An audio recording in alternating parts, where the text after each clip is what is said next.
Kerr. Welcome to my art studio. When you think about painting a landscape picture in watercolour, sometimes the picture can look very complicated and quite daunting, and you think, oh, how do I go about that? Well, the easiest way is to break it down into individual parts, practice those parts, and then later on put them all together and you've got a complete landscape. So by the end of this video, you will be able to paint distant winter trees in watercolour. So, are you ready?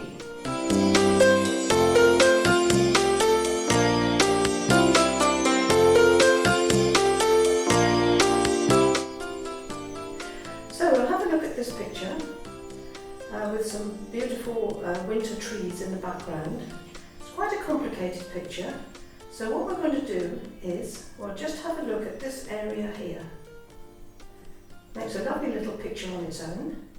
I'm not going to include the water today, but I will include the water a little later on in a future video where I do a session on watercolour reflections. So we'll just have a look at this part of the picture, and if you wanted to, you could follow along with me step by step. I'll show you how I do it. And this is my final version of the picture. So we'll have a go at that. So I quickly sketched out the landscape using a 2B pencil, and on here I've put some masking fluid. You may not have come across this before. Masking fluid is a rubbery sort of liquid that you paint onto your paper, and then it protects the paper as you're painting. And then when you finish painting, you rub it off, and then you've got some white areas left behind that were protected by the masking fluid. So really, really useful. So what I'm going to do first is I'm going to wet my paper.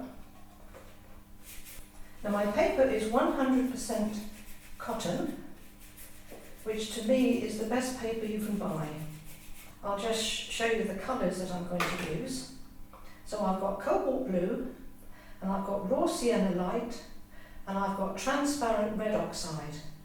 These are all Daniel Smith colours. So these three colours have just been mixed up into different varieties, but I'm only using those three colours: cobalt blue, raw sienna light, and transparent red oxide. So I'll put those to one side. Now I always wet my paper twice, just to make sure that it's really, really soaked into the paper. This paper holds an enormous amount of water. So I'm going to pick up my cobalt blue, which I've actually added a tiny bit of the transparent red oxide into the cobalt blue. So I'm just going to come along here with my big wash brush. Always use the biggest brush you can for the area that you're painting. So I'm just going to leave spaces for my clouds.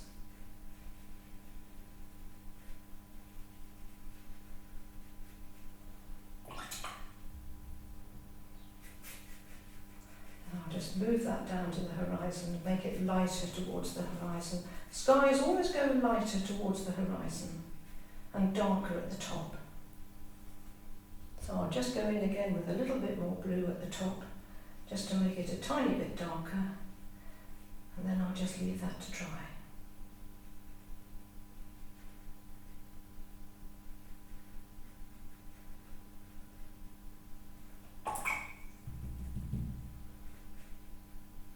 There we go, what a lovely sky.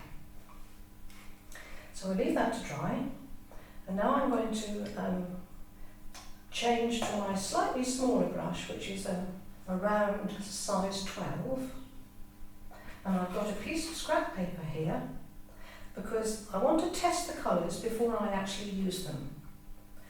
And I'm going to use my brush by holding the brush with my thumb on one side and 4 fingers on the other, rather than holding it like that where you're using the point. I want to use what we call the belly of the brush, and I'm going to be I'm going to be stroking it along the paper like this. This is what we call sort of a dry brush technique. It's not printing like this, it's not dabbing, it's stroking or pulling your brush along, scraping your brush along the paper. So I'll start off with the little trees over on this side of the paper. So I'll just put a little background of trees in there.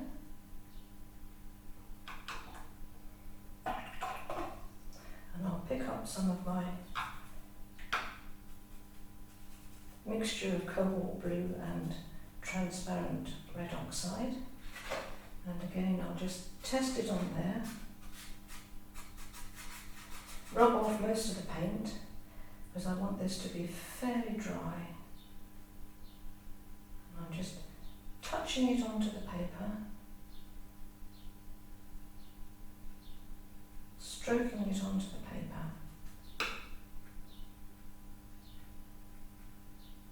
leaving some little spaces.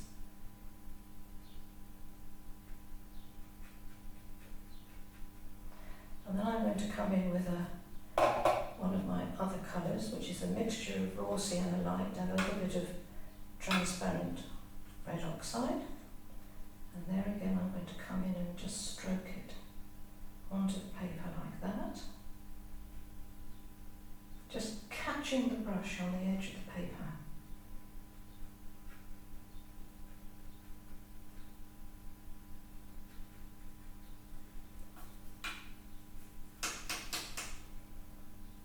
My paper is still wet, so this is all bleeding together beautifully.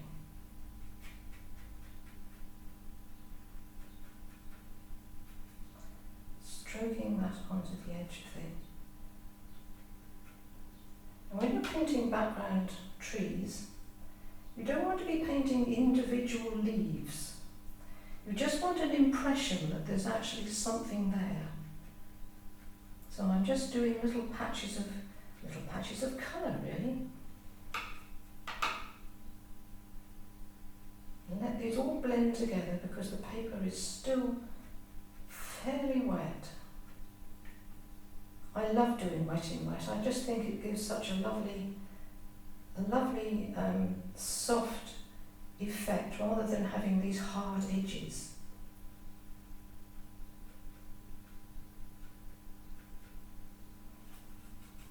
See how that's all blending together beautifully.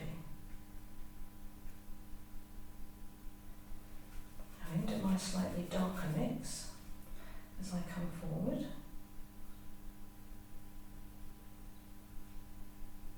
See these lovely soft edges here? You can't get that on dry paper. Right down over the masking fluid.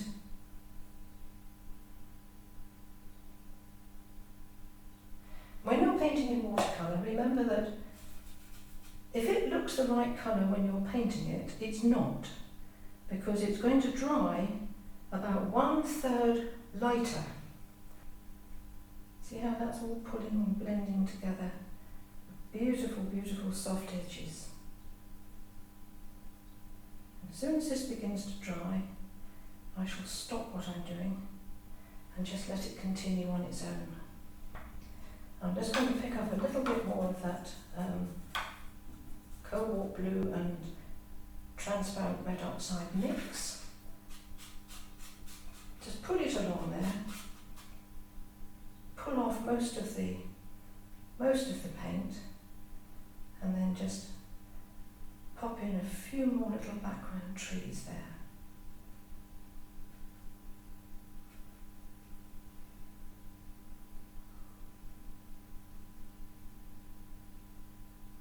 If you want to get slightly harder edges and it's not blending quite as much, then just wait for it to dry just a little bit more, and then you'll get slightly harder edges.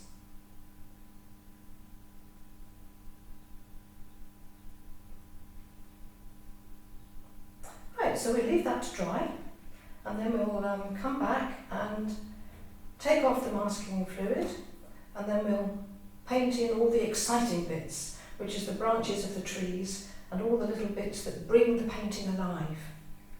So I'll see you in a few minutes. Okay, I've rubbed off the masking fluid for the trees. I've left the masking fluid on there for a moment. So let's just have a look at the little background trees. I'm going to use my little rigger brush, and I'm going to go into the blue and transparent red oxide mix that I used for the background trees. Exactly the same colour. And I'm just going to put in one or two little branches, just here and there. If they're a bit dark, just give them a little tap with a tissue or a piece of towel or something. There we go. And some little branches on the ones over there. You wouldn't really sort of see much of it, and it needs to be the same colour as the background. There we go. There's my little background trees. And now I'm going to do the tree here. So I'm going to go to my size 8 brush and just drop in a little bit of the raw sienna light onto the trunk of the tree. And then immediately I'm going to drop into that some of my dark mix. Just let it bleed. There we go.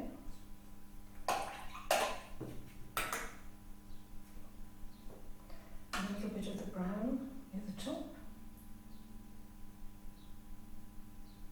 So that's the tree trunk.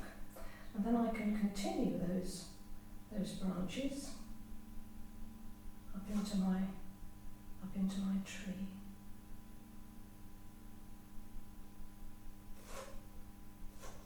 Always try and paint in the direction that the branch actually grows, rather than starting at the top. If you start at the top, you'll get a blob, and then if you come down, you've got a branch with a blob at the end of it.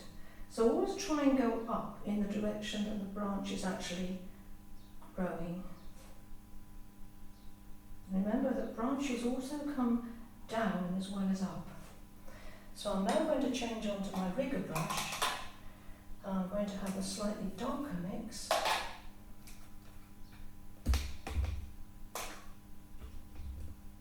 So I can carry on up the tree.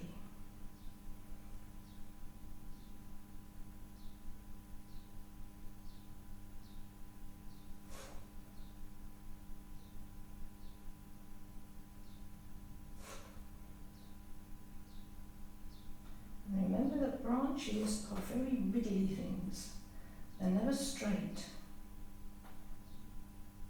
I've got a rough idea of where my tree is going to, the shape of my tree is going to be, so I don't want to go out beyond that if I can possibly help it.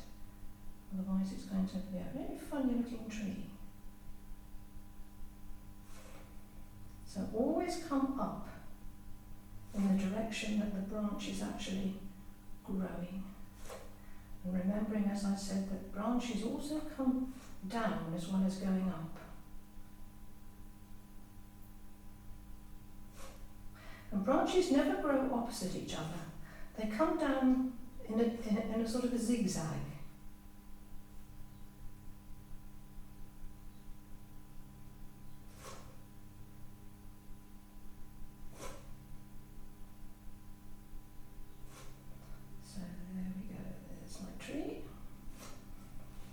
And then we've got another one here, so I'm going to do that with a slightly lighter mix, because it's a bit further away, so you wouldn't really see it quite so clearly. So there again I'll do the trunk, paint that in with a little bit of dark.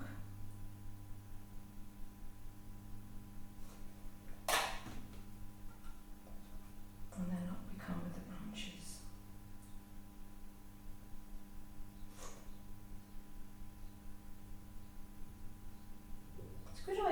go out and look at trees and study them and sort of see how the branches actually, how they all work together.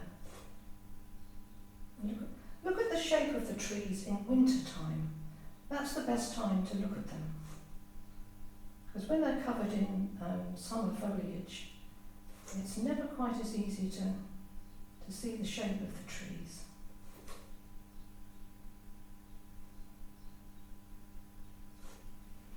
There we go.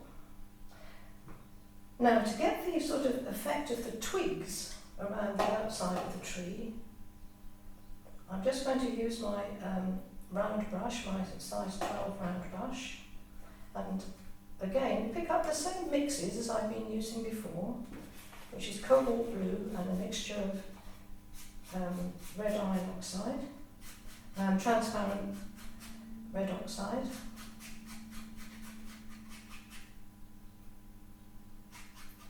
and then I'm just going to use the brush, again holding it with my thumb on one side and 4 fingers on the other, and I'm just going to do a little bit more paint on there, I think, a little bit light. Take off most of the paint and then just bring that around like that. Remember to turn your brush, otherwise you're going to have them all pointing in the same direction, which would not look right. And don't forget the ones in the middle, because those are the branches that are coming towards you.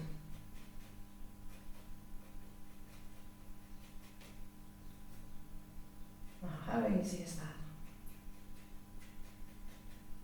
And exactly the same with the one in the background, with a slightly bluer mix.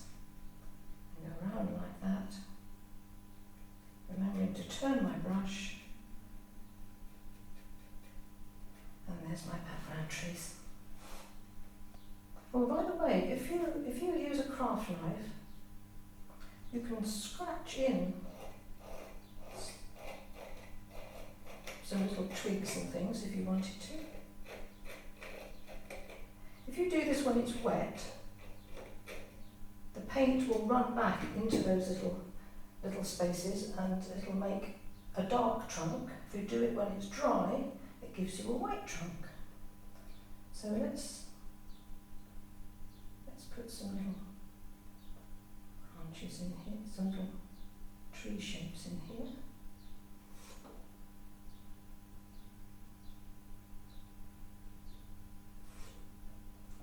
Maybe one here.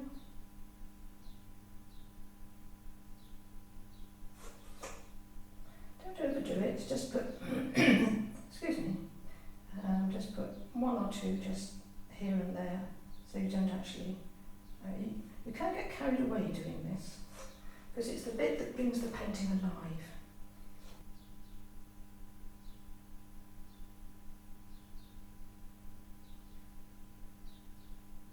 And there we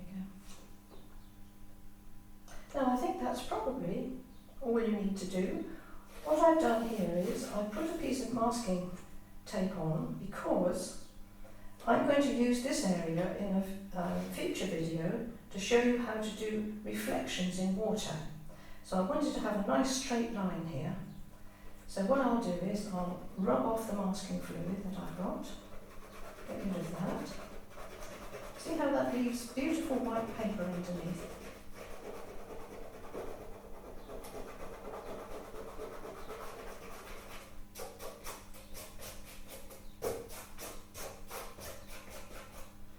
I'll pull that away. Always pull your tape away from your painting. If I pulled it that way, there's a danger that I could rip my painting, so always pull it away like that. And I'll take the tape off the edges just to give it a nice look. There we go. So I'll use this area in the future, on a future video, to show you how to do reflections in water.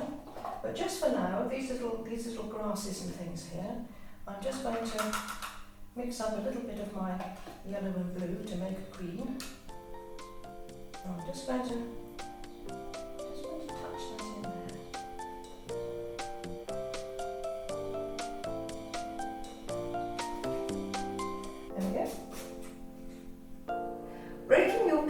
down into different parts makes life so much easier.